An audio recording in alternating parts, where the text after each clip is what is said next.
Good evening, ladies. We're moving on with our learning about the special Shabbat that comes before Pesach, which is Shabbat Hagadol, the Great Shabbat. The Netivot Shalom explains something very interesting, and it's something that is general for every Shabbat, and then he concludes it and teaches us something about this special Shabbat. He says, in the Torah, you can find two names for Shabbat.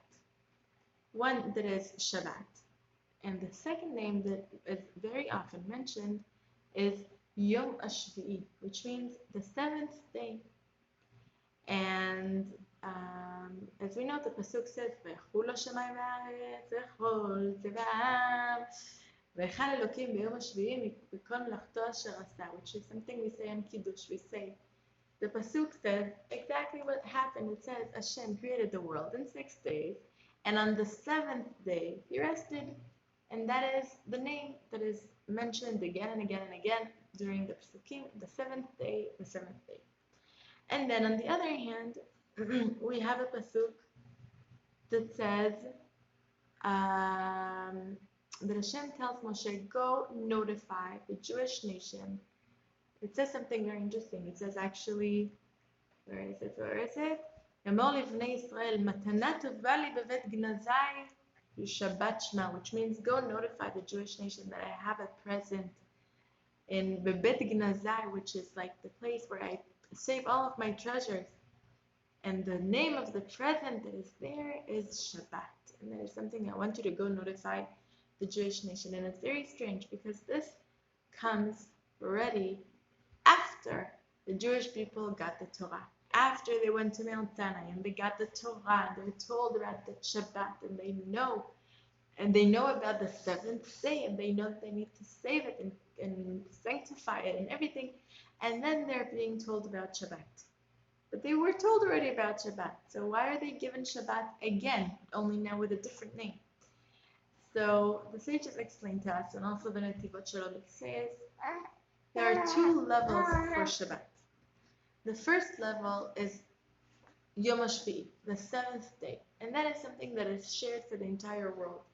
It's something that we know in general. Hashem created the world in 6 days, and on the seventh day he rested. We're obligated, we're told to keep the Shabbat, to save the Shabbat, to keep it holy, to not do things that are forbidden, but that's the level of Yom HaShvi'i. And then he says there's Shabbat.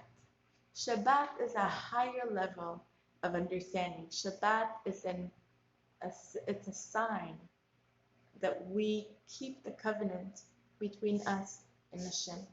This is a sign of the covenant that is between us and Hashem. And it says actually there are 3 signs. The first sign is Shabbat. Shabbat is something that is only between us and Hashem, only between the Jewish people and Hashem. It's something that tells us about the strong connection between our nation and Hashem, and it's something that is not shared to other nations. And for them, even if they know that Hashem created the world in 6 days, and on the seventh day he rested, still for them it's the seventh day. It's not Shabbat. Shabbat is only for us. And he says also there are 2 other signs. The other sign that there is Brit Milah, circumcision. And the third sign is Tefillin, which is the thing that men do when they daven in the morning. They put the Tefillin, and this is another sign of the covenant between us and Hashem. He says at any given moment we need to have 2 of these symbols. At any day, every day we need to do at least 2. Now the circumcision, Brit Milah, we have every day. But on Shabbat, already we have Brit Milah and we have Shabbat. So it's 2, it's enough. And that is why on Shabbat they don't put on Tefillin. Which means either you have Shabbat or you have Tefillin. You have to have at least an extra sign of the covenant between us and Hashem every day. So if you don't have Shabbat, you need to have Tefillin. And if you have Tefillin, or on days when you don't have Shabbat, you need Tefillin. Or on Shabbat, because you have Shabbat, you don't need the Tefillin. Okay, so this is something in general for every Shabbat. You need to know there are 2 levels for Shabbat.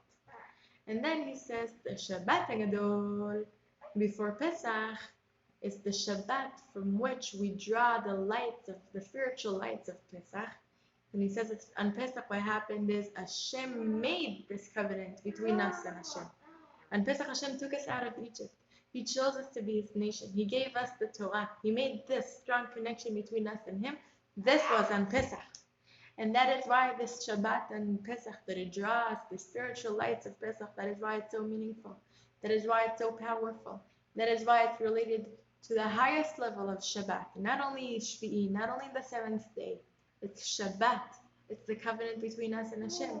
We said also that this Shabbat is special because on Shabbat it talks about Hashgacha Pratit, right? When Hashem took us out of Egypt, He showed us how much He's involved in this world, how much He controls every single detail, how much there's no coincidence and nothing is random. And also He said that it's the Chag in which Hashem shows us His love. Right, we said that before the Yom Kippur, the Shabbat before Yom Kippur, when we try to be pure like the angels and we follow Hashem, we follow Him more like out of awe, out of fear in a way. We don't want to have sins, we want to be only good. But on the other hand, on Pesach, it's when Hashem chose us. And Hashem chose to save us even when we were somewhere bad. When Hashem saved us, it says that the Malachim, when He took us out of Egypt and Hashem was about to split the sea, and the angels told Him, why are you splitting the sea for them? What's the difference between them and the Egyptians that are chasing them? They're both worshipping idols. Why are you splitting the sea for them, and these and the others, the Egyptians, are going to drown? What's the difference between them? He says it doesn't matter. It doesn't matter what they do. It doesn't matter that at the moment, right now, they look a little like the Egyptians. It doesn't matter. They're mine. I love them. I will choose them whenever and wherever. And so this Shabbat is about love. And this is a very powerful Shabbat. And Bezrat Hashem will draw all these lights from this Shabbat. And we'll have a very meaningful Pesach. Thank you for joining me for another evening of learning. And thank you, Elishiva, for cooperating. And that is it. Thank you. Bye. Have a good evening.